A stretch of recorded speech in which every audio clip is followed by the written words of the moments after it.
This is the Let's Unpack That podcast. I'm your host, Lyall Behrens. Thank you very much for tuning in. Co-host Matt Duckett in the house. We have co-producer Danny here. Yo. Talking NPC Danny. Ralph is could not be with us here today. He's currently in rehab from stunting on these niggas. And it's like, I'm addicted to it. And Brandon's meditating right now, getting prepared for martial law. Anyways, gotta be ready anytime. Our lovely producers. Well, that said, Matt, how was your weekend last week? It was good, man. I was down in San Diego. Girlfriend's family lives down here. Met the grandma. So we're deep into the familiarity, I guess you'd say. But yeah, it was cool. You know, I love going down there because her folks live in La Jolla, so I just get to live my best life as like a 65-year-old white man. You know what I mean? Just like wake up, fall onto the beach, walk my dog, just a life of luxury that I'll never be able to have with my own money. Do you have the cigar? I don't have the cigar like my dad. No, I haven't gotten that acquired. Give me like 70 pounds and then I'll start getting into that game because I've already gotten into the liquor like him. You gotta do it like Jordan and do it in your prime. Like you gotta do it like while you're still. They give me fucking headaches. It's such a silly thing. Okay, we gotta go to Kanye then. Okay. So Kanye is this downtown. It's this rum bar in downtown LA. It's pretty much nothing but Latinos there. Okay. But I didn't get the. I didn't get the LA shit on me where it's like, what's this nigga doing up in here? It was just kind of like, you Dominican? Like, right. That was the vibes when I was up in there. We're both close enough to the Hispanic Latinx spectrum. Facts. Dominican, Puerto Rican, is like, I'm in New York. People come up and speak Spanish to me. Like, it's not an unfamiliar territory. Big booty Dominican girls was trying to buy weed off me in Brooklyn by Prospect Park. And I was like, I belong. No such thing as gentrification if they want you there, you know? Facts. So, no, what was I saying again? I was saying like, they got good cigars there. And cool. I feel like I would just like to see you get in that early because I remember I was doing this gig at UC Santa Barbara and you were still going there at the time. Okay. And I ran into Matt's dad and like when I was walking to my hotel, I feel like I had some like pussy like ready for me too. So I was like, I left a room key or something. Yeah. It's a good weekend. And then he comes up behind me. He's walking like a little like furry little pussy ass pocket dog. Hold the phone. No. My both dogs growing up were over 20 pounds. Those are actual dogs. You weren't growing up. You was in college. You was out the house by then. But they were my childhood dogs. I will defend Chongo and Eddie until the day I die. My bad. Oh, well, maybe your dad's just like too damn big for that dog. Yeah, right. Because it looked like a small dog next to him. Yeah. I was like, what you doing with that little ass dog? I was like, if you had the dog, I'm probably like, yeah, it's a regular guy. Yeah. He's got a pet and good for him. Yeah, but my dad is definitely too big and black for a rat terrier. Well, in the way he was walking around, he had like a cigar and he was just kind of like walking around like, this is my fucking town. And then I was like, and then he was like, hello, Lyall. And I was like, hey, what's up, nigga? Because it's like, because your dad be talking to me like I'm an at-risk youth. So I just got to talk back to him like, hey, nigga, don't fuck with me. And then just kind of like, you're a bad influence on my son. But you're probably the best person he's going to meet in this cesspool of an industry. Right. So, and I remember I said to your dad, because it was like Bay Area to Santa Barbara when I was still living in Oakland. Mm-hmm. He's still living in the Bay Area. And I was like, yeah, I just got in on Amtrak. And I said, did you take the train down? And he said, no, I flew. Like, he's like, what the fuck? Yeah, that is you may as well have insulted the family name. He's like, no, my dad is Black Tony Soprano. It's just like, that's what I felt. What I felt. It's just like, whoever it is, it's like, my dad walks into a place and it's like, well, I guess that's the guy now. What I mean? And then it's like, it's always like the little things that sets Tony off in the show, right? So it's like stuff like, oh, did you take the train? And then my dad's like, what the fuck are you talking about? Like, did I take the train? Yeah. They take the fucking train. Jesus Christ, Christopher. With all these fucking questions about transportation. But yeah. My dad loved to act like he was the mayor of Santa Barbara when I was going to school. Take the blue Comet like Bobby. Yeah, right. But yeah, man. I guess if you can get me into the habit, you can get me into the habit. But I don't know. All right, yeah, we gotta hit Kanye. There's always some nice Mexican pussy up in there, but like that's where you meet like the girls that are like own a hair salon. Okay, they go to.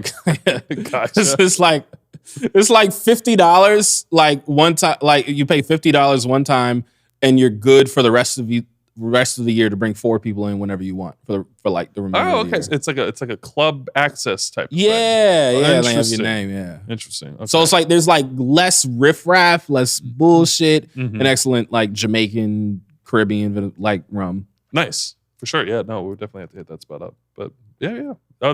Cigar though, no cigar weekend was good. Yourself? So this past weekend, I discovered a new spot. Okay. Wally's. Okay. If you recall Drake saying, hit, come at me, all you get is the ballistic report. At Wally's, waited, twisting the cork. I was like, oh, nigga. And I was at Wally's. I was at, me and my homegirl, we went to Honor Bar. We grabbed dinner, drinks. And I was like, I'm going to grab a drink. Are you trying to roll? And then we went to some other spots, blah, blah, blah. And we wound up at Wally's, where the first time I went, I met Paul Pierce. Oh, yeah. I forgot about that. Yeah, you met Paul Pierce and you told him you hate him. Well, so the way it happened, like my homegirl, she was like, I think that's Paul Pierce over there. And I was like, word? Because I was on the 30 in the Valley a few weeks ago. And I was told I had just missed Ron Artest. I'm not calling that nigga Meta. And I kind of feel like if I was like, I mean, I call him Muhammad Ali, but I kind of wonder if I was born in like 1934, I would probably call him Cassius Clay. I probably would have been. You'd be a Lou Alcindor type of guy. No, I'm calling Kareem. Kareem is the one guy who gets to, yeah. He's earned it. He's 7 feet tall and reads a lot. You know, like, even though Muhammad could kick my ass easier than Kareem. But anyway, so my homegirl, and I was like, I wanted to see Ron. I'd be like, hey, thanks for that one, nigga. And I wanted to dap him up, but I missed him. And then Paul was there, and I was tasting that night. Okay. And I seen Paul Pierce, and he's like walking. And like nobody really gives a fuck. It's not that many black people in the room, not a lot of people that look like even casual hoop fans. Mm-hmm. And I see Paul and I just say, hey Paul, what up, nigga? Just immediately. I am sure some people got really scared at the moment. Oh yeah, no, definitely. And then Paul Pierce just starts laughing. Because I mean he's like, he ain't scared of me. He's 6'5", he ain't 6'7". He's 6'5". Okay. Yeah, I mean, yeah. He was from the era before, like, they had to check players. Yeah, I mean, I've been told that I can pat Steph Curry on the head, and he's supposed to be my height. So, yeah, players are lying about their heights. But yeah, I'm not surprised that he just laughed at it, because Paul Pierce is like an actual, like, I mean, the guy got stabbed like, 20 times? He's like a dude, you know what I mean? Yeah, so if somebody yells like, what up, nigga, at you, it's like, well, I've had worst experiences in a nightlife situation. Right. Than this, and he's laughing, and he comes up, and he's like, what's up, man? Like, hey, nigga, I fuck with you. Like, hey, I'm a Lakers fan, something to say. I grew up hating you, but I always enjoyed watching you play. He's like, hey, man, you know me, I was a Lakers fan growing up too. I'm like, nigga, I already know. And I was like, because my aunt actually was a principal or assistant principal at the high school he was at. Oh. And I was like, yeah, like, she had your yearbook, and I was seeing there, and he's like, he was like, what was her name? Like, Karen. And he said, she was a principal. I don't remember a principal named Karen. I was like, well, nigga, you know you don't have to go to class. Yeah, right? It's like you were not. And he started doing like the famous nigga thing at me where he's like, yeah, right. And I was like, anyways, man, nigga, pleasure watching you play. Enjoy your night. It's like, all right, bet. And then I was like, yeah, nigga. And like, because you went from Oakland to LA and I went from LA to Oakland. So it's just like, you know, it just... Totally niggas. But that's good because so many people don't recognize that, like, yeah, okay, cool. Because that's you've got 2 more sentences before I start getting mad at you type of deal. Yeah. So, but like, because we have those experiences doing stand-up after show, people come up to us and do that same thing. Yeah. We know what it feels like to be done with a conversation and how to like project, like, I want to be done with this. So we can see it in other people when they do it to us. Yeah, we have, even because a lot of comedians, especially like white male comedians, don't have I see white female comedians. A lot of them are like conversation darters where they're just kind of like, I think this now. Now I'm talking about this, and I expect you to be where I'm at. So it's like Right. a lot of white comedians don't have, and like them little flashy black comedians like, hey, you what's up? Hey, I'm promoting myself. You know, it's like a lot of, you know, them dancing ass niggas. Yeah, I know exactly what you're talking about. The impression. It's a certain lack of emotional intelligence within comedy, but it's like there's some that just naturally comes from, to your point, of just being like a constant after shows and hearing these things you don't want to hear. That's funny, man. And I kind of think I went to Wally's another night because I was like, I go to K&L Wines. That's my wine spot in Hollywood. But I'm like, you got to switch things up or else you become a weirdo if you don't switch up. So I'm like, let me go to Wally's.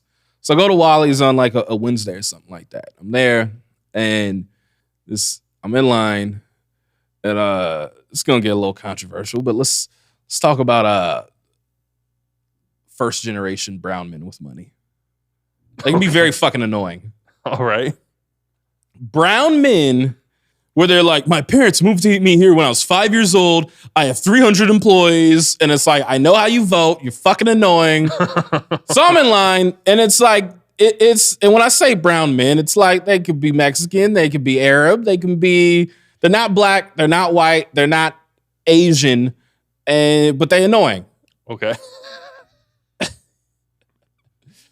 So I'm in line and then I'm like, I get in line, this one guy kind of cuts in and then I'm just kind of like, hey, nigga, I'm younger than you. I'm bigger than you. Back the fuck up. Yeah. And like, I didn't say it, but I said it. Yeah. And then he's like, hey, did I step over? Oh, sorry. Yeah, make sure. And he keeps patting my back. I'm like, that's a power play already, nigga. I know. Stop touching me, nigga. I already know. Yeah. So then we're sitting there and then of course, like, he's like, a lot of people have a problem with this country. It's like, yeah, say what you will about their retarded motherfucker. Talking about Trump. But it's like, nobody had a problem with his policies. I just asked people, name a problem with your policies. And then I'm like, nobody can name one problem they have with his policies. It's so weird. I said, go to Twitter for that, nigga. Yeah, right. And it's so, there's no worse position when you're like the other person of color or just like the black guy in the room. And it happens all the time. For some reason, just Republicans really just want you to like give them a little nugget of conservatism. It's like, oh yeah, please, yeah, say one good thing about Trump, and then I'm gonna go to all my friends and be like, well, I've actually talked to African Americans. That's what it was. Yeah, it's like, I don't want a part of whatever this is. I don't need to be. There's nothing worse when someone's trying to set you up to be the token black guy. And to where it's to like remind me that I'm not bad. Yes. Make me feel, and it's like we're these avatars for making them feel like their fucking shitty way of voting. Or it's like, okay, you're voting for selfish reasons, for money, or you think you're gonna get this tax break or whatever. Yeah. Like, fuck you, fine, do what you want. But don't make me an accomplice to your shitty. Exactly. It's looking at the black person in the audience to see if it's okay to laugh. If you feel dirty about something you did, chances are it's dirty. If you feel racist about something, sexist, homophobic, whatever, chances are it is that if you feel a little bit of that. Yeah, absolutely. Yeah. It's like, don't bring the people in that community into your shitty cesspool of whatever the fuck. It's like, just own the shit. Yeah. Own it. That's what like I respect about like, it's a certain type of like hotep nigga that loves Trump. Where they're like, nigga, I was making crypto money. And it's like, and now you niggas can't afford gas. Well. Yeah, truly made a big old X going one way. Gas, crypto. It's a bad. It made a Malcolm X. I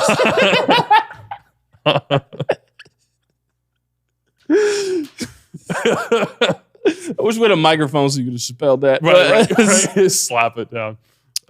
So, but I can respect that though, because at least they're like, nigga, I care about money. Like, fuck off. You can call, like, there's enough money for you to call me a nigga, where there's not enough money for a politician to call me. Like, if I was in like a movie, like if I was in a Martin Scorsese movie and like Leo called me a nigga, I'd be like, well, yeah, why not? Like, this is great for my career. But I mean, I wouldn't do that for like in an overall societal kind of way. But I will at least respect the fact, like, okay, there is a price on calling you a nigga and you own it. cool. What I don't fuck with like these types, and when I say like these first generation white boys too, but we'll get to them later. But these like first generation brown guy, and this guy, he was like, he was like, of course he had to give me a story. My parents moved here from Afghanistan when I was 5, and this country's great. And I was like, ugh. Yeah, it's like we know it's better than the other places. Oh yeah, and then what the nigga said to me, he was like, I mean, because it's like, we chose to be here, and I said, I don't know shit about that, nigga. And he was like, have a good night. Yeah, just I hate that tone deaf shit so much. The problem is, if you gave him his name and he's listening to this podcast, the fact that you referred to him as a nigga, he's gonna love that. He's like, he gets it. He gets it. He's gonna be like, I'm in. This is like, oh God, this is what we're trying to avoid. We don't want you. Go away. Well, other than that experience was the new Wally's good spot. Wally's is fun. Okay. Wally's, I'd like to take you. I'd like to take, well, Danny's been, but it's like Danny, like he goes to the same places as me, but like, in the cloak. Yeah. That's Danny's second quest mission location is. It's where you bring him the amulet so you can get to the next boss. And Danny knows like whatever. We'll talk shit about you later.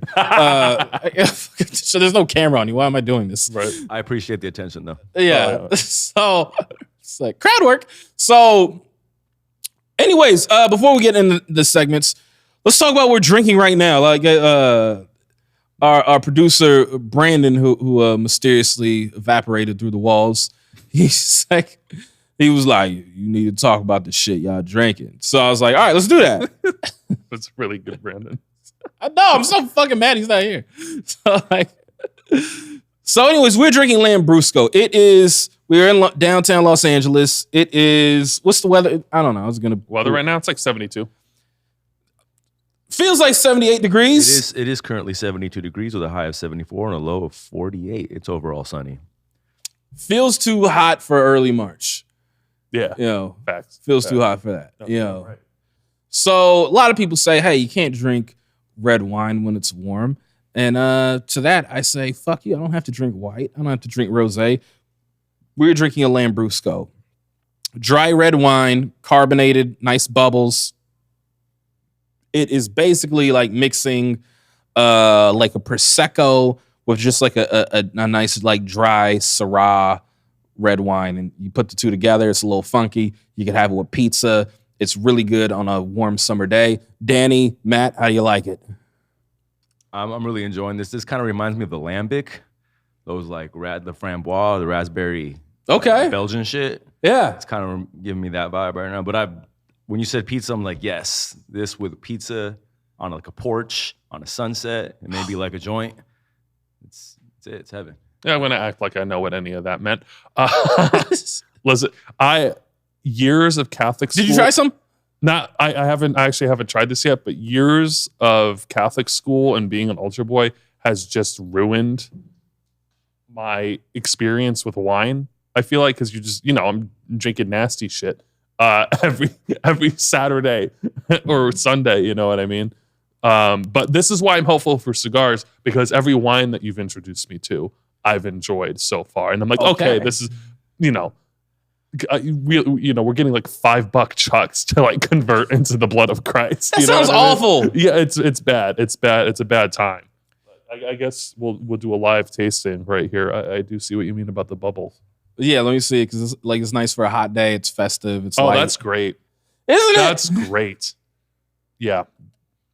I don't give a fuck what the sun's doing. I drink that anytime. It's like if they gave y'all the good shit though, y'all would have been too into converting though. Y'all be like, can I convert again? Right. Yeah. Yes. Hey, can y'all have a little cheese and some some salami? Can we get, what are those boards called? Charcuterie boards? Yeah, can we get a charcuterie board of the body of Christ, please? Can we get... And maybe a Petit Verdot or something like that this time. It was like, I didn't... Anything a little more dry, a little more tannins, but not too acidic. This is a little spit cup that the priest has the one to drink and the one to spit into. Black Catholic, man. Not a lot in the U.S. Plenty other places, not a lot in America. Could I tell you all the African American Catholics I know, or I know of, There was two. There are these biracial kids I grew up with in Long Beach. All right, we're on brand so far. Their dad was an assistant basketball coach for Long Beach State. Okay. I love going to the games. Mm-hmm. Names are Grant and Tyler. God, Grant is such a biracial kid name. All right. Yeah. It was funny. Like Grant Hill is not biracial, but doesn't he feel biracial? Totally. Yeah. Like he's got two black parents, but I don't even feel like I feel like you biracial somehow. Yeah. I mean, yeah. One of them's a partner at like a law firm in DC. You know, it's like there's a lot of biracial check marks on Grant Hill's resume. Facts. Dad's a football player. Mom went to Duke, Hillary Clinton roommate. Duke is such a biracial school. Yeah. Really is. Shout out to Grant, man. He probably loved this wine. He would. And then the other two, I know Jay-Z went to Catholic school. Mm-hmm. Well, there's a lot of black dudes who end up going to Catholic schools who just aren't Catholic. Because we don't really give a shit about like your actual religious affiliation. You know, you might have to roll into church once in a while. You can go to Catholic mass, you just can't like do the whole body and blood thing if you're not Catholic. Because you can get an education and get spanked by a ruler. Exactly. Yep. Have a nun slap you on the fucking wrist every Monday. Did they do that to you? Did they No. I was probably 10 years after the hitting stopped. Okay, that's good. Yeah. We got a lot of screaming though. My brother wasn't allowed to have cornrows. That is fucked up. And this is the thing I think about all the time is like if we had like taken that to like the news, we would have been like the first family to really blow that whole natural hair thing open. Yeah, we went to Puerto Rico and my brother had, some Jamaican lady braid his hair, which is like a white touristy thing to do, but it's okay because like Sean actually looks black. But yeah, he rolled into school and Sister Mariella, the principal, was like, "You're taking that out of your hair tonight." And it's like, yo, it's his hair. What's it is? Oh, I mean, I know how you get your hair braided, but I'm just saying, it's like I have braids too. But it was like it was fucked taking up. That out of your hair. She says it like he had like and then we were just like, okay, I guess we got to do that. And like, yeah, in retrospect, it's like, yo, we could have had the NAACP. Y'all could have got some money off that. Oh yeah. There wouldn't have been any student loans involved in college had we been able to.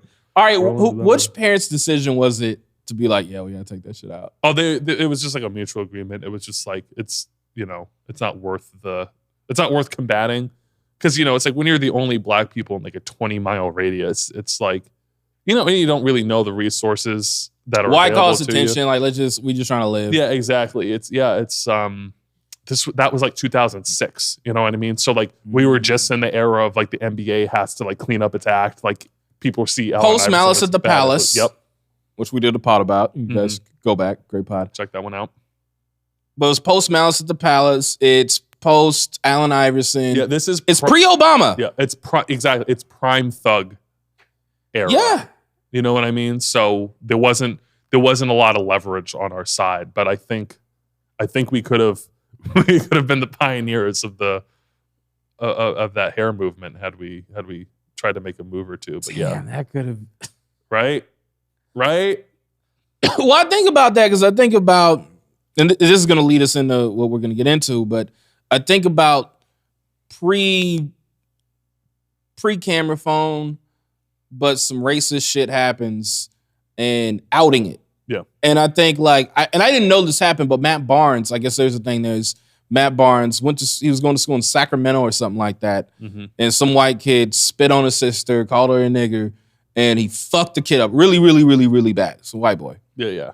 And it was national news. Mm-hmm. And I guess it fucked up some scholarship opportunities and whatever. Because Matt had to go to like a CC and then transfer and then go to the league. And then I think he fucked around in, pro-am. But anyways, it was like, I guess like it was a stain on him for a minute, especially at that, Allen Iverson with Thug time. Totally, yeah. So I guess my thing is like with this whole, I don't even have a name for it, but it's like, it's like black people calling out shit that happens to us every day and people care. Mm-hmm. I mean, you're good at coining things, but I mean, yeah, it's just a new. We're in the era of, I guess, black empathy. Yeah, it's like I feel like this shit gonna happen, nigga, and then like it's news because it's like we care enough, but not enough to change. Mm-hmm. So it's like enough for it to make the news, right? But not enough for it to be effective. Is that fair? Yeah, absolutely. I think that's honestly what empathy is at this point. I think most people who would describe themselves, I'm an empath, are like able to. Wait, that's a phrase? Oh, yeah. Mm-hmm. Yeah. I don't even know what gaslighting means yet, because there's just certain shit where I'm just like, well, people, I'm too much of a real nigga. I can't have like white woman vocabulary in my head, nigga. White women just turned gaslighting into mean just general lying, which is like not what it is. Gaslighting is like, I do something bad to you, but then I manipulate the situation to make you feel like what I did was justified. That's just being in a relationship. What the fuck? Like, that ain't no. That's what it's supposed to be, but it's turned into just everybody general, do that. Yeah. But people say like, oh, I'm an empath, like I am able to like relate and understand people's plights and struggles or whatever. But most people, in my experience, who say that they are in fact an empath are people, you can recognize that there's a problem. Most people are able to recognize when someone's in distress or when a situation isn't proper or right or just, but 95% of the population isn't able to make that next leap into actually doing something actionable about it. And that's where we're at right now. We're able to recognize that things are wrong or egregious, but we point it out, but we don't necessarily, I guess, galvanize ourselves and do something more tangible about it. It's too many 3-syllable words, but no, that's why you're here for. That's what you're here for. But I got into Duke. Which leads us to the current thing happening right now, that is really a reminder of no matter what you do, you're still a nigga. Ryan Coogler doesn't need too much introduction. Ryan Coogler in Atlanta filming Black Panther 2. And he wrote on the back of a check something to the extent of, I need $12,000. And he entered his card. He showed his ID and he said, please be discreet and do the count in another room and just give it to me. Mm-hmm. And then the lady, pregnant African-American female teller, most of the people who work at the bank, Black people as well. It's Atlanta. Mm-hmm. Which Atlanta, I've always said, is Black San Francisco because everybody got money and you can be openly gay out there and it's sex positive. Mm-hmm. It's like Black San Francisco. Absolutely. So lady, she calls 911. She talks to the manager and the manager's like, well, if you feel threatening, you feel like he's trying to rob the place, fucking, call 911 or do what you got to do. Yeah. And then she's like, talks to 911. I listened to the 911 call and she was more or less, and she was like, I mean, I don't see a weapon, but he was kind of being weird about it. And she sounds like real young. She sounds like she's probably under 25, if I were to guess. Mm-hmm. Pregnant bank teller is a very under 25-year-old thing.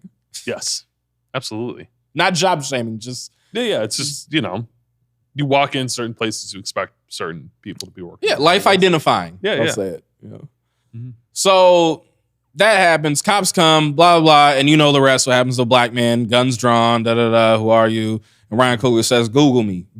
And he explains himself. And he says Bank of America handled to his satisfaction, but he got all the cops' badge numbers after it occurred. Mm-hmm. Let's begin. Let us begin the unpacking. It's interesting. I mean, the bank is just thanking God that it was a Black woman that called the cops. Just, woo! This could have been so much worse if this was like a little white lady in Missouri. There were so many. Obviously, it's still bad, and as Public Enemy said, every brother ain't a brother. Because of color may as well be undercover. But the memes that would be happening. Oh, the Bank of Becky. I mean, Tyler. Holy shit. Tyler or some shit. Yeah, they just matrixed their way out of that one.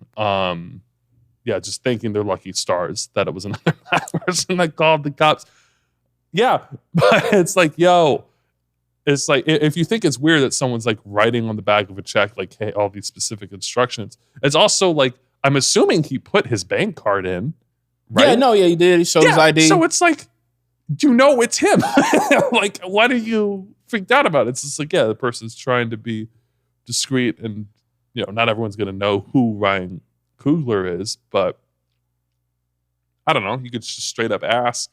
So one thing about like, me, yo, why are you like what's with the instructions? Just like, hey, I'm Ryan Coogler. I don't think would have a problem being like, listen, like I've got a director. This is I just don't want to like. He was wearing a mask, and he's in Atlanta, and them niggas wasn't wearing a mask when shit was bad. So I know they ain't wearing a mask now. I saw a thing the mayor of Atlanta was like, we defeated COVID. It was like, did y'all really? Did y'all? Y'all did that? Okay, okay, shut the fuck up. Yeah. So Ryan, like, and he's directing Black Panther too in Atlanta, and like it's a production delay. It costs money if he gets COVID and he's got to be offset, or he's got to trust it to like an AD or second, whatever. So I understand why he's wearing a mask and he doesn't want to scream the thing and he doesn't even want to lift his shit. He's like, I ain't trying to risk. I know how you niggas is out here. So with that said, I want to come from a place of not even empathizing, not even comparing, but I want to come from a place of identification. Mm-hmm. Two things, just with the teller and her thinking that.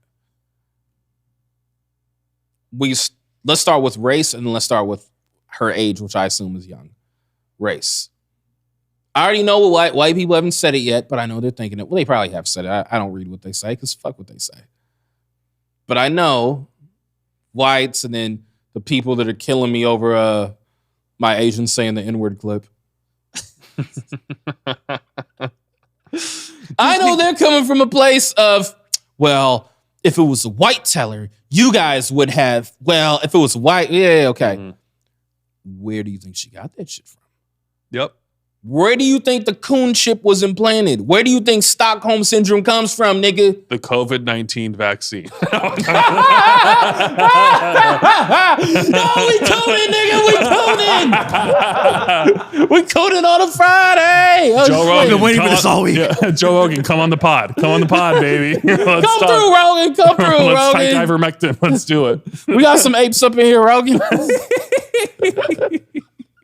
But no, it's 100% true. It's when you live in a society that on the whole is dominated by a racist culture, those things will go into your brain and they will be internalized and you may act on them. It's 100% true. You were 100% spot on with that. Yeah, I mean, because it works both ways. There was a thing my man Obama said, my president. It was during Hispanic History Month. We were at the White House, and he danced with Jennifer Lopez. Obama liked loved that. dancing. He really did. Because he's a coon. Yeah. Okay, he's like an undercover coon. Oh, yeah. Like Clinton and Bush and Trump could be like out in the open coons, but Brock's coonery, like Brock will like let you know he's a coon. Like he'll appear on Jesus and Mero and be like, "Nah, when I was hooping," and they're like, "Yo, you was hooping, bodegas, and then chopped cheese, nigga." And then he's like, "Okay." All right, our Knicks are pretty bad. Shout out Jesus and Mero, no shade. But so he so like he'll do that, right? And but so during the It's like he'll do that. Yeah, he'll dance. He can dance in that sticker. Yeah. So, but during the Hispanic History Heritage, whatever y'all month's called. Danny, do you even know what your month is called? I don't even know. That's what I'm saying. And like Mexicans are like the worst on the internet because you guys will be like, oh well, if it was like Mexicans will coon for white people so hard on Joe Biden's internet. I was trying to go out one night for Cinco de Mayo. Hold on. Let me finish my point. Yeah. So Mexicans will coon so hard on the internet for the white man, and it's like, because it's like I know like they like the census reports got y'all fucked up and thinking y'all white because they won't just put Latino down, which is fucked up. They'll be like non-white, non-Hispanic. I don't know what the fuck. Yeah. It's like you have to like. They'll have the whole section of like white, black, Asian, blah blah blah blah, and then in a separate thing, are you Hispanic, whatever the fuck. Yeah. Latinos that make over $50K a year hate Obama, but my point is. But my point is though is that Obama says something to the fact that he was like, Hispanic culture is weaved into every day of our lives. It's in our food. It's in the way we speak. and some other stuff. Mm-hmm. And I'm like, that's true. That's true. Like Latino culture is really, it's in my porn. It's everywhere. With that said, the same can be said, like, when we talk about black culture, how like with me getting killed on the clip about me making the joke about Asians saying the N-word, I'm getting killed. And it's like, but it's true. Black culture is weaved into everything. Yeah. At the same time, white culture is a part of everything. White culture is weaved in everything. Yeah. So, of course, a bank teller is going to be like, what is this nigga doing up in here? Mm-hmm. Absolutely. That's one. Number two is, let's talk about her age. Let's assume she's under 25. Like, how old are you, Matt? 27. How old would you guess the girl was? I would assume in the range of like 20. 24? Yeah, like young. Yeah, I would say, I don't know about as young as 24. Cusp of millennial and Gen Z. Okay, so because that's basically where I'm at. So here's the thing I have. I feel like it's not even girls. It's like it's even like y'all cusp, and especially Gen Zs. One, I feel like y'all weirdos. Oh, absolutely. Two, I feel like some shit where it's just like y'all don't understand subtlety the same way. Not you, but I mean them. Mm-hmm. And it's like okay, I'll give you an example. I was going to the burrito spot down the street just to get a Topo Chico. I don't want nothing else. I just want a Topo Chico. Some days I just want some bubbles in the morning. It's like, go get a Topo Chico, and there's like the girl that works there, and she's clearly like it's clearly a family operation. She's like maybe 19, 22, some goofy shit like that. And I see her, and then I'm like, she's like, be with you in 1 second. And then she's like, oh, hi. And then because she saw us on the day before, I'm like, hey. And I said, hey, what's up? Good to see you. And then she just looked at me and went, and I didn't know what the fuck that meant. It was like, it felt like a robot looking at me. I'm like, such a look. It's such a, like, clearly saying something. Yeah, I just said, good to see you again. And I was like, I ain't trying to fuck you. But I mean, I would, and like, at 11 o'clock. But I mean, like, it's not. But I was just like, that's such a weird reaction from someone who's working. Like, hey, good to see you again. Mm-hmm. And it's like, yeah, you fucking work here, bitch. So part of me wonders, is the world just going to become like a weirder and weirder place where subtlety is lacked because all these Gen Z, millennial cusp, and straight Gen Z, and then Gen Alpha eventually, y'all grew up on Zoom, or y'all wasn't able to like really be whores out here like that. Mm-hmm. And I wonder if like shit like the Kugler incident is gonna happen because it's like, I don't know, it's just kind of weird. I don't know, why would he do that? That's just weird. There is way too much. There is such an overemphasis on vibes right now. Yeah, you know what I mean? Like everything is like, this gives off this vibe, or this vibe was weird. There's too much of this like attempt to like read aura, body energy shit, and it's just like, just be fucking people. You know what I mean? So during the incident, when he handed her the note, she said, quote, her stomach started turning, and then the computer flagged the whole thing as a high-risk transaction. So she went to the manager, and the manager's like, maybe it's not that deep. Maybe you should just ask him some questions. And she was like, no, I don't feel comfortable with this. I have to protect my child. Her stomach turned. He might have a gun. Bitch, you pregnant. Your stomach should be doing that. I have to protect my child. But she did say he might have a gun. I don't know. To that point, vibes. That is entirely all vibes. All vibes. That's entirely, he gave off a bad vibe. He's a nigga from East Oakland. He's supposed to give off a bad vibe. The manager even said, are you sure you want to call the police? We could just ask him and clarify. No, I got bad vibes. I understand that this is a black woman who was in this situation, but white women must be stopped. This is entirely a conversation she had the week before with one of her white girlfriends who put this shit into her head of reading body energy and crystals and fucking yoga, and it's bullshit and it needs to be stopped. Okay, let's talk about that. Let's talk about black women being radicalized by white feminism bullshit culture. All right, maybe let's not. But You want to talk about it? I don't know. Stop taking your titties out every single time there's a global crisis. I'm tired of going on Twitter and it's just a bunch of naked white women being like, this is going to save the Ukraine. It's like, this isn't going to do anything. This is nothing. It's performative. It's performative social media activism. Can we call it that? Yes. Absolutely. I remember, because it's like, you remember with like Breonna Taylor, and Breonna Taylor almost kind of became a punchline where it's like, hey, so here's my ass out. By the way, arrest the cops to kill Breonna Taylor. And it's like, here you are enjoying motherfuckers on the front lines, and you're just like, by the way, arrest the cops to kill Breonna Taylor. I'm enjoying my boba. Yeah. Like, bitch. It's just like, you're not fucking helping with this shit. Not at all.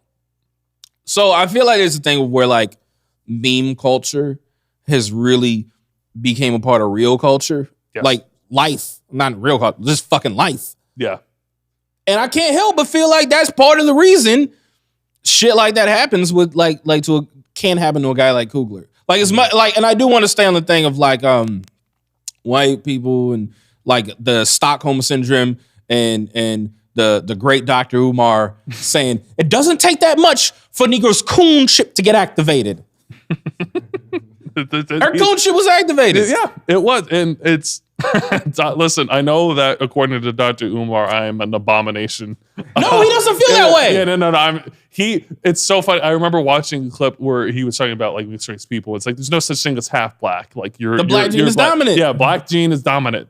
Cap.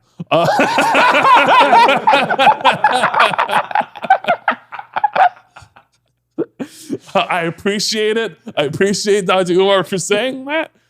But listen, sometimes you come out and you got to play a couple of baseball games out in the sun before you start looking like anything. Dude, when I was playing center field in Little League, straight out, nigga. Like, what you talking about? Right, true. Facts. Yeah. My hair, thank God my hair is just curly enough. All right, to get away with your image issues, though. Yeah.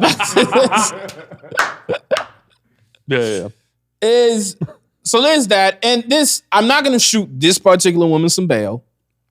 But I will say is every black person, especially you a black person that grew up in the hood or around the way, every black person has a radar. Yep. And that radar is called TMNUH.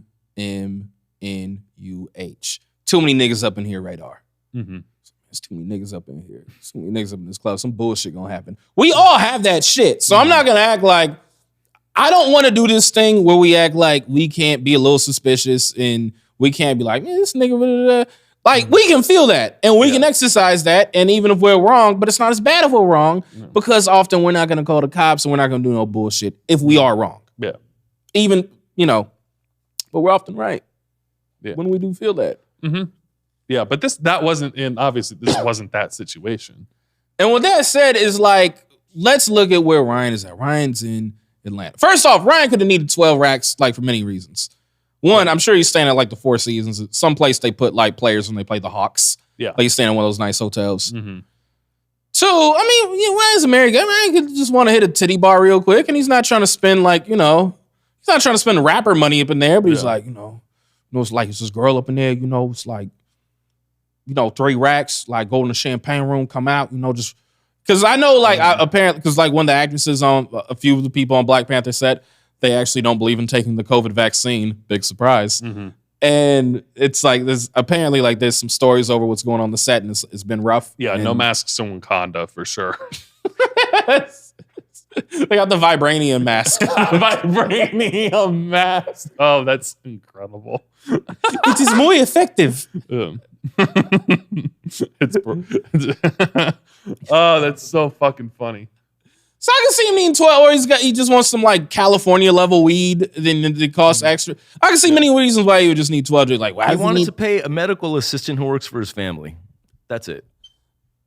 All right, I was gonna get more nasty, but all right, that's thank you, producer Danny, for cleaning it up. On your note of the Hawks, let's not act like Trae Young isn't like walking to a bank and being like, "Yo, I need like 20 racks right now." You know what I mean? Like that's common Atlanta behavior is to pull out That's brunch for him. Yeah, exactly. So The price is for lean right now. You keep fucking kidding me? I don't understand what about this was so alarming to this teller, but So there's that, and then the other thing was I can see Ryan being that way.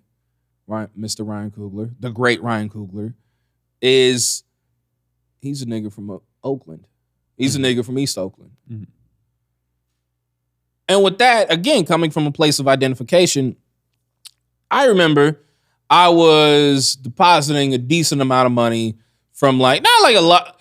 It was a lot of money for like the nigga that was next to me. I'll put it like that. I was depositing something like, I don't know, $700 and in cash. And I was like depositing it, and then this nigga next. And look, man, we know how Bay niggas are. They don't have subtlety, and there's not a lot of, they're very uninhibited coons. Nigga next to me goes, all right, man, I'm gonna need to hold some of that. And I turn around, I just look at him, and I did the same, like I did like the famous nigga, all right, you talking to me a little too long now. Yeah. I did all right, where, yeah. He's like, I'm just playing. He walks off, and I say to teller, and it was a black woman teller, downtown Oakland. I'm like, what the fuck was that shit? And she's like, I don't know. Like, why would he just say that to you? I'm like, the fuck's wrong with these niggas out here? They fucking stupid. And you know me, like I get angry in public. I don't care. Yeah. Like these niggas and the bitches too. And so, but she's like, so anyway, so I'm sure Coogler has been in that situation. I'm sure Coogler, when he's filming Creed, and I'm sure he was just probably like, hey, if he needed 12 racks in Atlanta, because Bay nigga can make some money stretch. I'm sure he was like, give me $3,000. And I bet somebody was there like, oh, you getting $3,000 right now? You getting $3,000? What's up? What's up? I get wanting to be quiet with your money. Yeah. Yeah, you don't want to broadcast that shit. Overall, it's just a weird situation. You don't want to like call somebody out and just be like, what the fuck is wrong with you? But yeah, I don't get why that teller was so alarmed by that situation. But I'm glad that it was resolved. And I'm glad that Coogler was like, yo, we can we don't have to start any shit about that. But it is interesting, man. But yeah, I guess just ask for it straight up. Don't write it on the back of the check or whatever. Here's like an unanswered question. I'm wondering if you could help us out on. Sure. Ryan said, Bank of America handled the situation to my satisfaction. Mm-hmm. You think they broke him off a little something? You think they broke him off a little something? There's some type of credit situation that they hooked up. He cleared some shit for some relatives, I feel. Like, he had to Yeah, there was some student loan debt that got canceled as a result. I feel like some cousins had to be like, all right, Dasani, if you want to get an apartment, you can do it. Yeah. Like, we cleared your debt, but don't fuck it up this time. Right. Yeah, exactly. Yeah, they hooked it up. For sure. I wish Ralph was here for this segment, because I gotta tell you, I remember one time, and this was like around Creed. Ralph was like, have you heard Ryan Coogler speak? And I was like, yeah. And then Ralph just goes, that's an Oakland nigga for sure. Easily identifiable. Yeah. Gotta say. So on a more racism, but maybe more nationalism. Yeah. If we will. Yeah, right. Yeah, so I'll let you take this one. Last time we tackled the Ukraine-Russia conflict and how we were like, yeah, black people don't gotta get involved in that. And a black woman found herself dead fucking in the middle, dude. Fucking right there. Unfortunately. Really, really, really shitty. But Brittany Griner, fantastic center in the WNBA, finds herself detained by Russian authorities for having some CBD, THC, hash oil. Vape cartridges, essentially, in her bags while trying to leave Russia. I believe she was on her way out, right? Yeah. Yeah. So it's man, it's where she was obviously playing. And for context, Yeah. for people that are like, what the fuck she doing over there? They play. WNBA players don't make a lot of money and they got to play overseas. Like, and they kind of got to play throughout the year. Yeah, it's like a year-round commitment if you're going to be a female professional basketball player, which Yeah. like obviously is fucked up. I mean, my girlfriend and I are on this like campaign to get more people into the WNBA, which is such a half black and bisexual white woman thing to do. It's to be like, yeah, we fucking love the WNBA. This is our shit. Go Sparks. But yeah, it's like, I think salaries cap probably at like $250K in the WNBA these days, which is like, that's a good chunk of change for the average person, but for a professional athlete, it's not shit. Especially when you consider training and the fact that there are just like weird fucking people out there. Yeah, how much money you're given to agents and all that sort of stuff. It's not a great situation. So yeah, a lot of WNBA players go overseas to Russia, China, other places that pay now probably around the same amount, but historically speaking, you go to Russia and that's where you got your real bag. Like Diana Taurasi and Sue Bird were clearing like 7 figures back in the day in Russia when they were getting paid maybe low 120K in the WNBA. So that's where you go to get your bag. Brittany Griner goes there, she's playing in Russia, and she comes back and she's getting detained. And I don't doubt for 1 second that this is a retaliation by Russia as a result of the U.S.'s position in this global conflict. It's 100% like, all right, y'all want to sanction us, you want to do this and that. We're going to hold this person. The track record on getting people out of Russia is not fucking good. Yeah. They had an episode about that on House of Cards. Oh, yeah? Yeah. Yeah, it's not.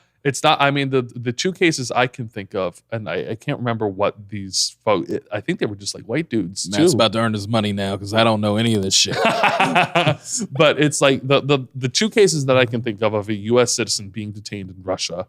Both of them got sentenced to like 8 to 10 years hard labor. And it's like Russia prison is different than American prison, dude. Like that shit hasn't changed too far from the Soviet Union. You feel me?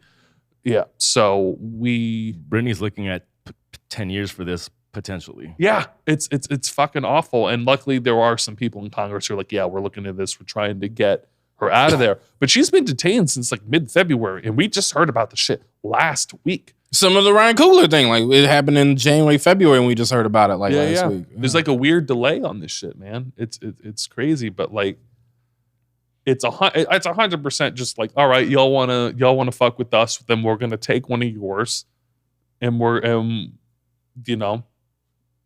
let's make a deal, which is just like so shitty and so fucking horrible for Brittany, So there's a few things. I don't want to go. I don't want to be a Trump defender, sympathizer, because even when he was president, because he was only president for 4 years, he was a 1-term president, but he felt like a 2-term president. Because there are certain presidents where they feel like Bush felt like he was president for like 10 years, just because there were so many things. It's like anthrax, 9/11, Hurricane Katrina. There are like gas prices. There are like these really big things. Osama bin Laden that made it feel like, oh, this shit is happening longer, especially when these events happen longer. Like Obama felt like he was president for like 6 years. Yeah. Because it's like some days he felt like he was our president. Other days we drifted into some other stuff. And then leading up to his exit out of office, it was Hillary, it was Bernie, it was Trump. And so there's like different administrations that you feel more than others. And Trump was one that felt longer. Yeah. So I say that not as a guy, because I voted for Hillary, I voted for Biden, I voted for all the other old white people that hate black people a little less. But with that said, is we remember he was talking that free ASAP Rocky shit. We will get Rocky free. No. Kanye probably put a bug in his ear. Who knows? Yeah, right. But let me just ask you this. An unanswerable question. If Trump was in office, will he be talking about... Oh, yeah, and then with the ball boys in China. Yeah. With the UCLA basketball team. Yeah, when they stole the sunglasses. Mm-hmm. Do you think Trump would have gotten Brittany back by now? I don't think he would have tried. Brittany Griner, in a lot of circles, and a lot of, because this happened, and you'll see a lot of comments like, well, she got what she deserved. You go somewhere and this is the law, then you don't break the law. The white dudes in the sunglasses and the Oakleys or whatever commenting this shit. Yeah. The reason why they're so invested, Brittany actively vocalized that she didn't want the national anthem played before WNBA games. Which, like, me personally, I'm like, yeah, it's kind of weird that we do this, like, show and dance of patriotism before every single thing in public. It's like not particularly necessary. So you have that crowd of people. You have the anti-Kaepernick crowd commenting a lot on this situation. And because Trump is so invested in that base, I don't know if he wouldn't have gone as hard I don't think he'd be particularly invested in this situation. So it's kind of like if Kaepernick was playing football. I don't think he'd be like, keep that son of the daughter of a bitch in Russia or whatever. I don't think he would do that. I think he'd be like, my administration is looking into it, and then we're looking into it. We're going over some things. Yeah, because when the ball situation happened, he was like, we're going to get him out. Like, it was like an immediate like thing or whatever. But I do not think that it would have been as swift an action in this situation just because of the background. Oh, so I'm going to ask this. Danny, can you look this up? My mom told me about it. Apparently there was another family where their son, where they think Brittany did not even have the weed on her. I didn't have the heart to tell my mom. She probably did. But apparently there's another family where their son was detained in prison. And something, and yeah. I don't know. Yeah. In Russian prison? Yeah. And they reach out to Brittany, and they're like, I don't even think she had the hash oil on her because our son got accused of some shit we know he didn't do. Okay, interesting. And they're like just planting shit. Right. Yeah. I mean, also very well possible. But yeah. Regardless if it was there or not, it was 100%. If this was a situation where we weren't in the middle of a global conflict that the United States was heavily invested in, I think that they probably would have been like, yeah, whatever. They wouldn't have even been searching the bag. I think this is 100% a hit job by the Russian government to try. Did you hear that? I mean, and what makes me, other than the fact like they're bombing like hospitals and shit in Ukraine. Don't say the Ukraine, say Ukraine. I just got to remind myself. Is the other thing is, I guess there's a space mission going on right now, and it's like with like a few Russian astronauts and one American, and they're like, "We gonna leave your ass up in outer space." Oh. Yeah, really? Yeah. My God, I didn't know about that. Yeah, I mean, that's what. Hey, Brandon, can you look that up? Yeah. But we've got the research team going hard over here. But that's the thing that we were saying before. When we were talking about last week or whatever, 2 weeks ago, when we were talking about this conflict, it's always whenever somebody goes to fucking war, the people that the repercussions fall on most are people who have nothing to fucking do with it. Yeah. So it's like you've got astronauts in space, you've got athletes, just trying to do their job and go home. And they're the ones that are catching the worst of this shit. And obviously the civilians and stuff that are living in Ukraine, it's such a bad situation. I just feel fucking awful. I'm glad that like the sports world has come together and is like making an effort to make this visible.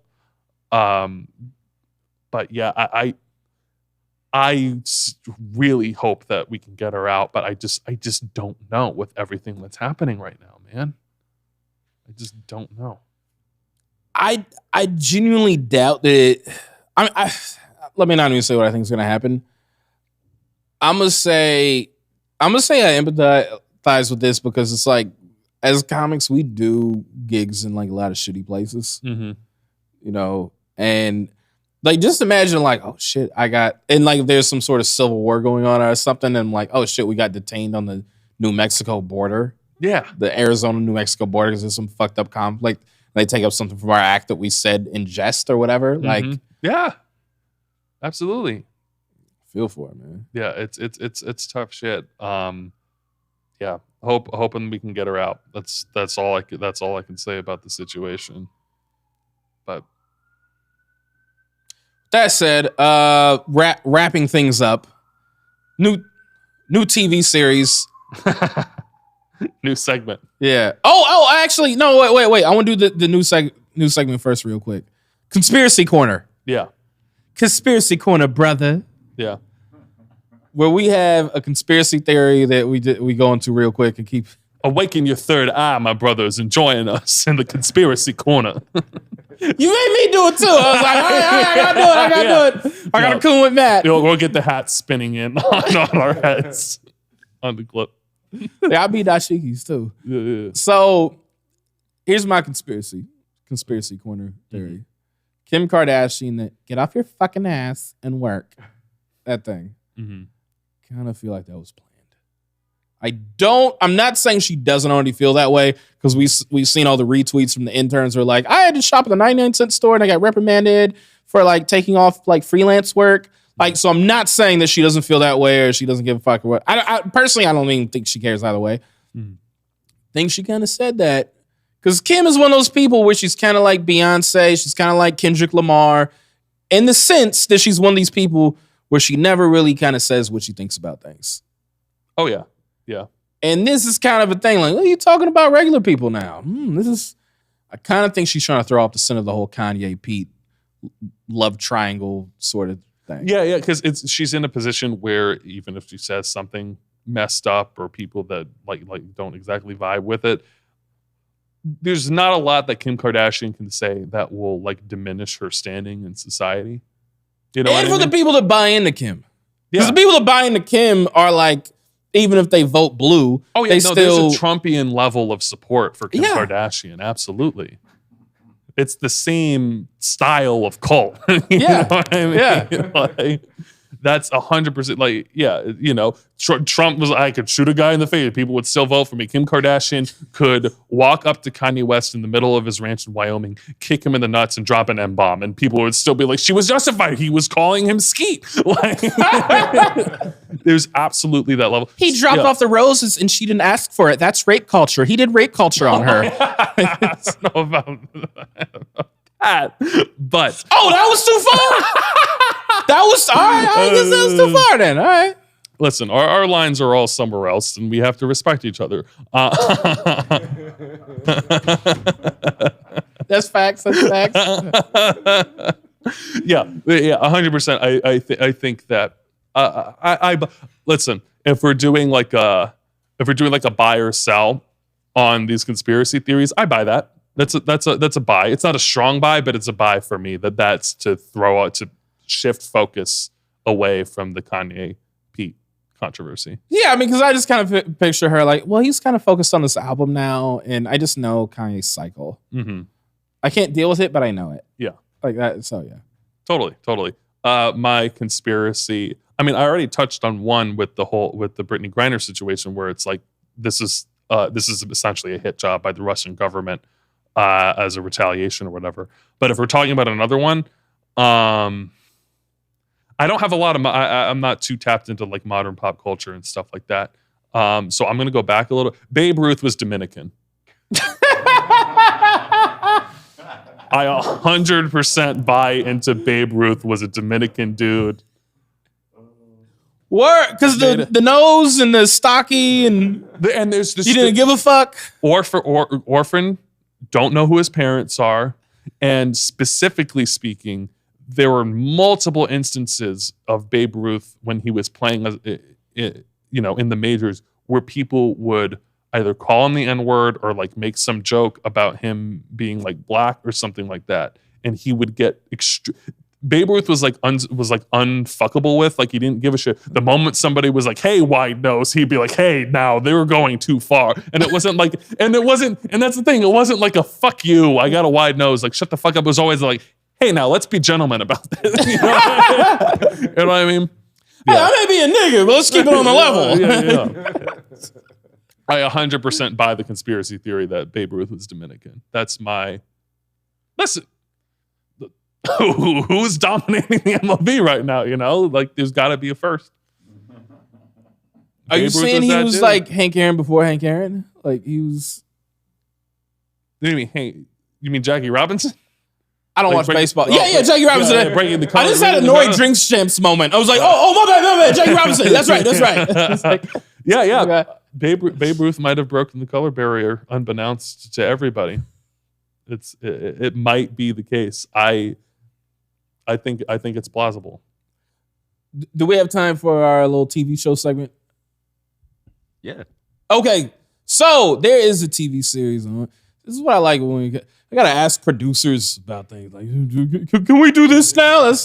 That's what happens when you get the camera treatment and everything. You know, yeah, I feel like Danny is like our stepdad, where he's like, yeah, you guys can get ice cream. If Raph was here, he'd be like, yo, you're done. We have time. Just don't tell your mom. Yeah. Then, no time on the hard drive. And then Brandon, you like the boss of Podexa, right? You like.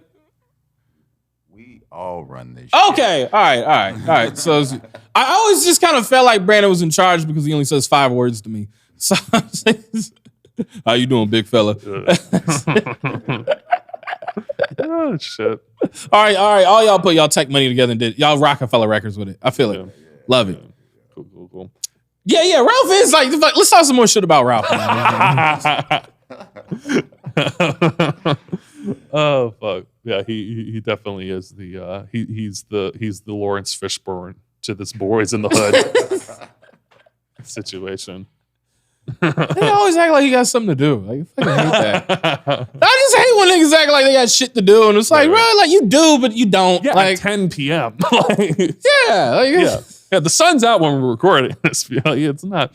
No, but we talked about it ahead of time. We do.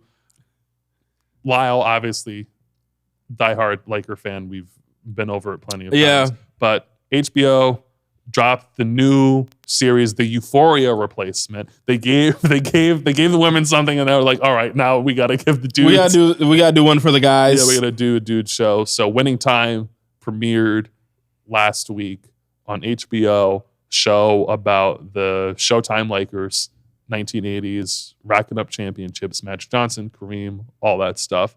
And Lyall specifically said that he has some thoughts about it. Personally, I loved the premiere episode. I usually get annoyed with TV shows that are like, hi, I'm the person and I'm talking into the camera and I'm kind of giving the audience the narration of what's happening or whatever. But I think John C. Reilly is like the perfect guy to do that. I do like John C. Reilly. Yeah. I actually have him over Will Ferrell.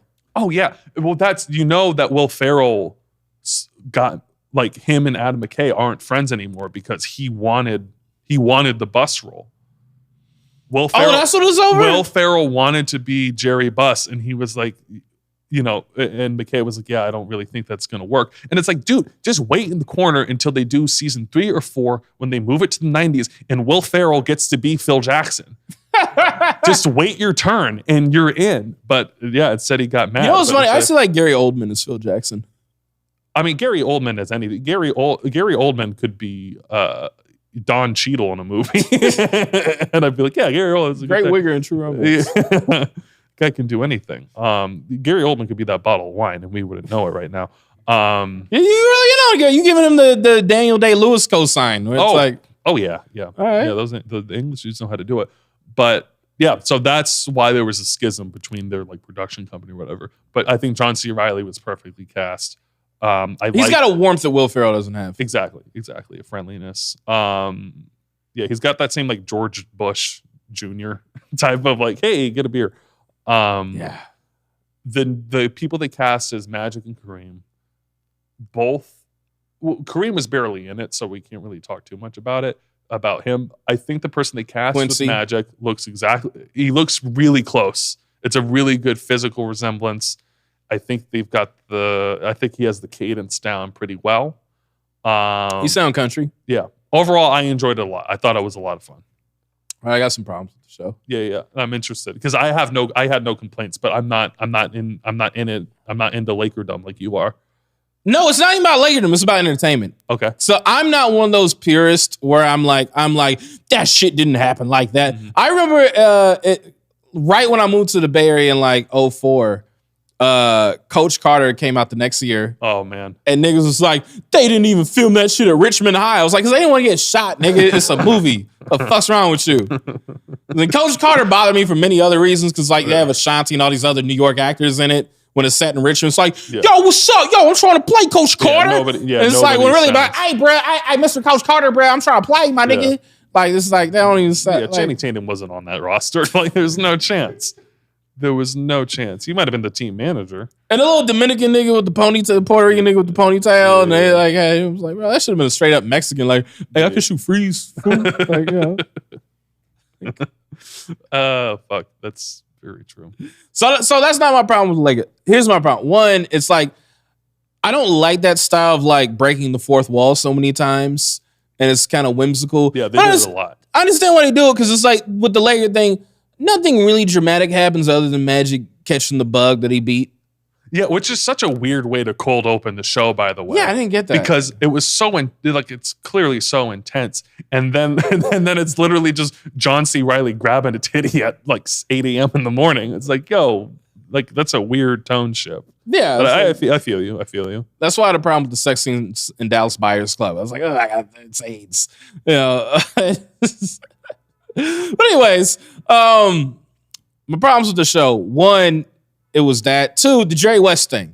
Mm-hmm. I'm okay with some entertainment liberty, but Jerry West was like this kid that got abused. He was shy. He had coaches say that he didn't talk for 2 weeks. They make him like angry for comedic effect, but it's not really that funny, the fact he's this angry motherfucker. Yeah, that was what was weird. That was a little off-putting to me because, yeah, you especially Jerry West is still alive. You watch the guy now and he's like a super chill guy. He's the guy that brought Kobe and Shaq together when nobody wanted to fuck with Kobe. He's a 17-year-old kid, ball hog, and he was like, oh, and he's supposed to be threatened by Magic's success? Yeah. Like, that's what you're telling me? And it's like, Magic was the guy that was like fucking high-fiving people behind the back and going to business symposiums at the Peterson Automotive Museum and shit. Like, hey, how's it going? Hey, janitorial, thank you for cleaning the court. I'm gonna go take a business class. Like, country motherfucker. Mm-hmm. And then it's like, and he was like, oh, I can't stand this nigga that passes all the time. Yeah. But when he brought Kobe and Shaq together, and he was kind of like a surrogate father for Kobe, like, I don't buy him as being this like egotistical, angry guy. Yeah, and like,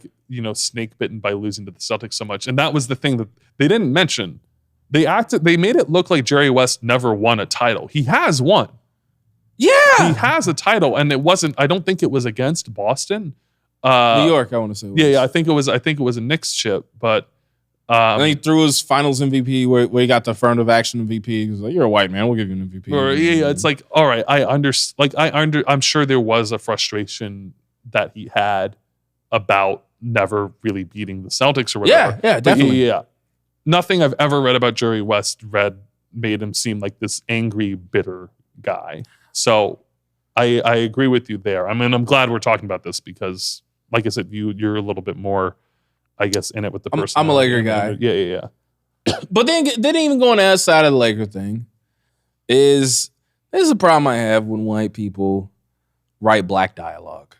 Mm-hmm. There's only two people on one project that I felt wrote authentic black dialogue. And that's David Simon and Ed Burns on The Wire. I felt they wrote very authentic black dialogue from very vast perspectives, streets, suburbs, politicians, cops, so on and so forth. Yeah, which was on the basis of him, you know, being a journalist. They're not even traditional screenwriters. They're not even from that. They're like, it's a newspaper guy and a cop. Yeah. With that said, and Tarantino, people get Tarantino, he wrote jive. He doesn't fucking write real black dialogue. Mm-hmm. He doesn't even write real dialogue, period. Yeah. That's like Seinfeld bullshit. Even though I like Tarantino, but it's bullshit. Tarantino writes dialogue like as if, you know, when you think back on an argument you had while you're in the shower and you think of the perfect thing to say? All of Tarantino's dialogue is internal shower dialogue. Like, oh, it would have been so cool if I said that, and then putting it. It's like people are not that clever. Yeah. No one. Yeah, we're not that witty. So there's this scene. It just felt the scenes between Magic and his dad, Magic and the family, and just very like, you know, I just want you to get educated. You don't think I know about them people? Come on, I'm gonna be there for you. And it's just very, because you know how there's like the magical Negro thing. Yeah. I feel like we need a thing in movies for, and I want to call it the worthy Negro thing, where I just want you to get an education. Yeah. I just want to breathe like normal folk. And it's like all these fucking scenes where it's just, I busted my but so that you can. There's always busting the butt. There's always a black dad who busted his butt. I'm busting my butt on that line of Ford Motors so you can get your education. And then like the lip quivers. Yeah. It's like, come the fuck on. We don't talk like that, nigga. Yeah. Like, I can't. Yeah, you're 100% spot on. Yeah, they want to add some like emotional investment, and it's like we're already invested. It's Magic Johnson. It's the Lakers. We fucking love Magic Johnson already. We don't need. They're like one of the teams of the NBA that matter. It's like them, Bull, like because anyways, but not the Knicks. Yeah, I mean, it's just because of New York and Spike and whatever. But yeah, I agree. Like, you know, first time you went viral. Yeah, we know my feelings. You had Knicks fans cussing you out. Yeah. So there's that, and the other thing I'd say it's a little white savior-ish. Mm-hmm. This guy Jerry Buss. Oh, Jerry Buss is this entrepreneur. Hey, I just like basketball so much. Oh, I'm kind of a feminist. Yeah, I'll hire you. Oh, he's grabbing your tits and your ass. You can work for me. I only grab tits and ass at the Playboy Mansion, but not yours. Mm-hmm. And then he fucking comes in. And then he does this shit. He's like, well, I just believe in you, Magic. Well, do whatever you want, Irvin. Okay. And then they have him next to Donald Sterling to be like, see, Donald Sterling has a perverse relationship with the black man. Whereas me, I try to show him the ropes. Yeah, and I'll it's eat like, a cheeseburger. Yeah, I like regular food. We don't have to eat fish. Like, Black people love fried fish. Did any of the black characters break the fourth wall? No. That's weird. That's a little weird. I don't know how to explain it. My third eye is not open. My third eye is open. Another conspiracy corner. My third eye jumped out and said, so you mean the white man can jump out the television, but the black man can't jump out the we can't do poltergeist? Is that? I don't think is poltergeist the thing from the TV? I don't know. There's a reference, Matt. I know. I've never seen Poltergeist. Neither have I. I just got it from Delirious. Right. I got to explain my comedy now. All right. Well, it's turning to a white podcast now. So where the joke came from. Yep. Anyways, chop. So anyways, so that's the problem I have with it, where it's like, okay, yeah, like, well, in terms of like, because I can tell they're painting this as Jerry Buss is the guy that saved the NBA when they're in drug problems and nobody wanted to buy into these Negroes. Yeah. And it's like, he's like, no, I see a vision. I'm a liberal guy. It's white savior horse shit. It's weird. And then on the flip side, they're also trying to be like, everyone liked Larry Bird because he was white and white, and Magic Johnson was black. So there's all these questions. It's like, yes, that was true. I mean, I guess it's kind of just the show in a way is just a representation of the white liberal, where it's like, we're going to point out they're the bad ones who say that, like, oh, there's questions about Magic Johnson, but we who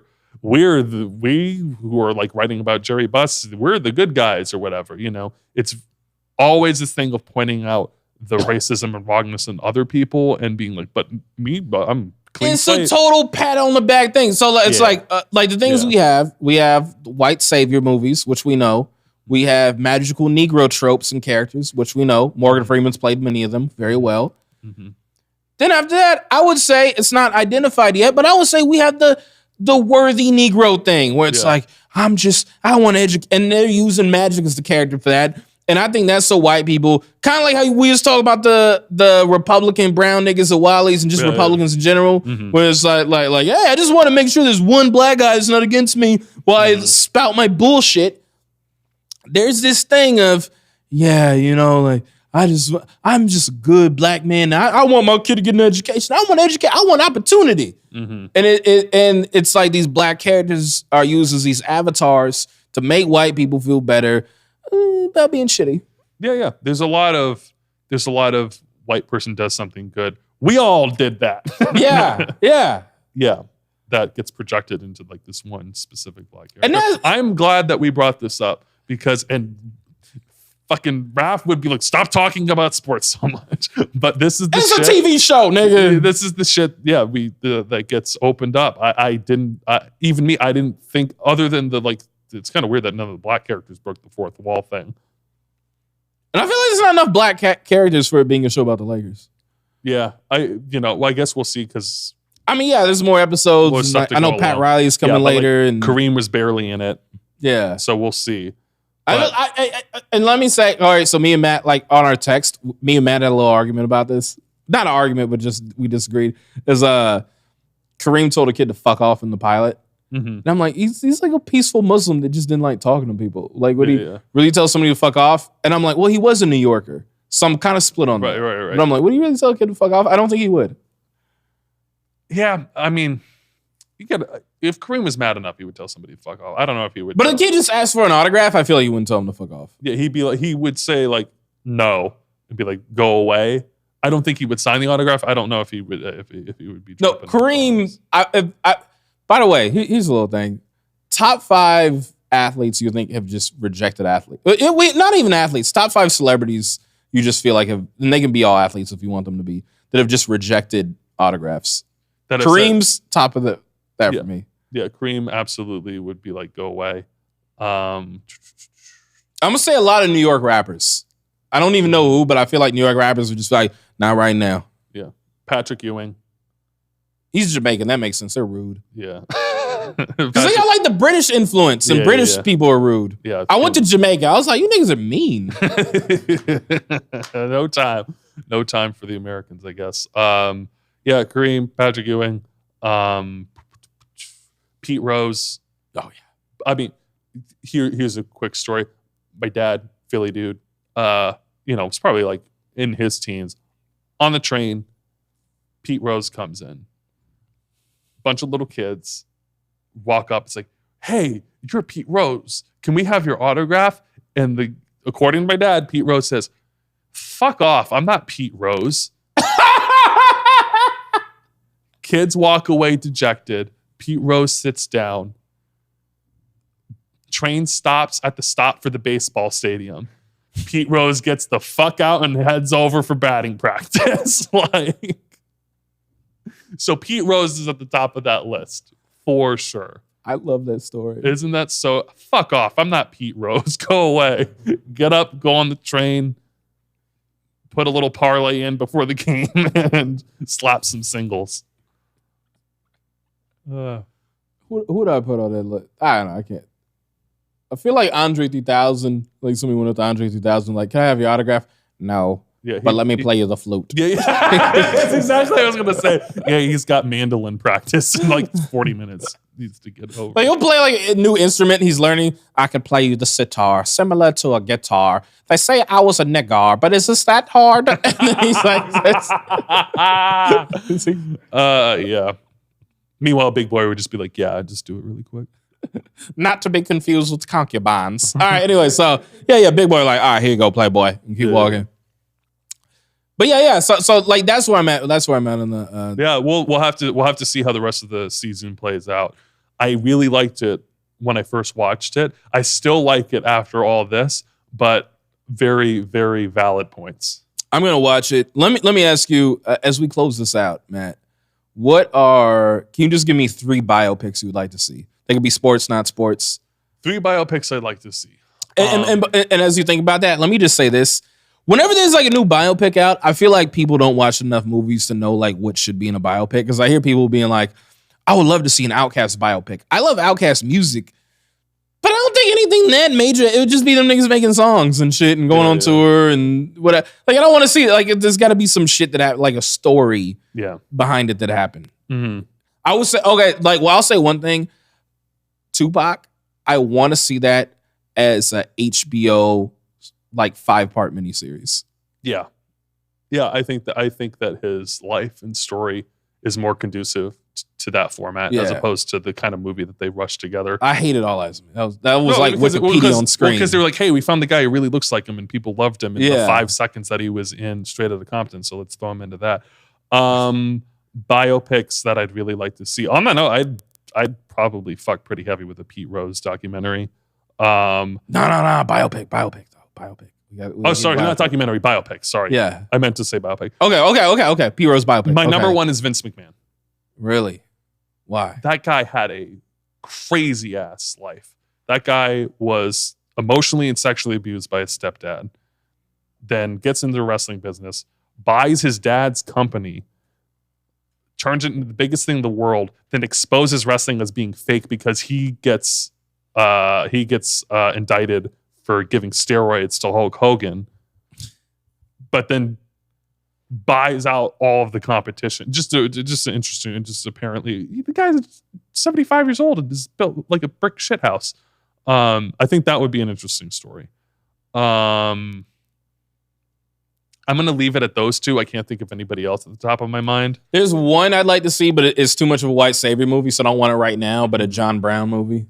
Yeah, sure. Yeah. Just like, I want to see it, but I know white people, I wish it could be only screened to black people, because I feel like that movie came out like, and then like it'd be cookout. Actually, niggas shouldn't even have that, because it's like, we'd be too irresponsible with a John Brown. Yeah. I don't want a LeBron biopic, but it's going to happen. Yo, remember that commercial during the Super Bowl where he was like talking to himself? It's the most LeBron. I love LeBron. I do too. I grew up. I'm a Pistons fan. I watched him whoop our ass. The guy is the most talented person to ever play in the NBA, if you ask me. But holy fuck, dude, just calm it the fuck down for a minute. Can I tell you the thing I hated most about the commercial?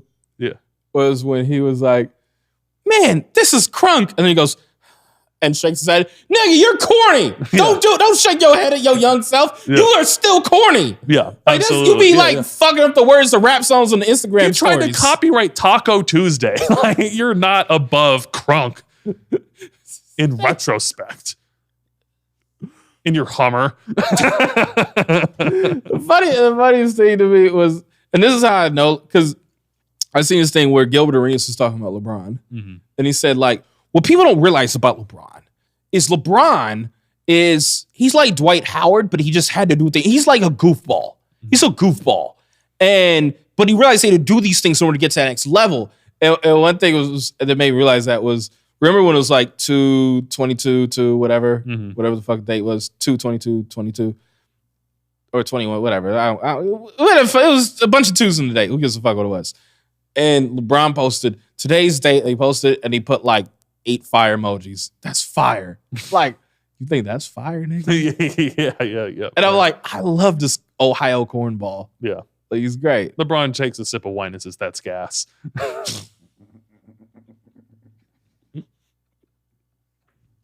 I think that sums him up pretty well. This has been the Let's Unpack That podcast. I've been your host, Lyall Behrens. Thank you to our co-host, Matt Duckett. Thank you to producer Danny. Thank you to producer Brandon. We're out. We out.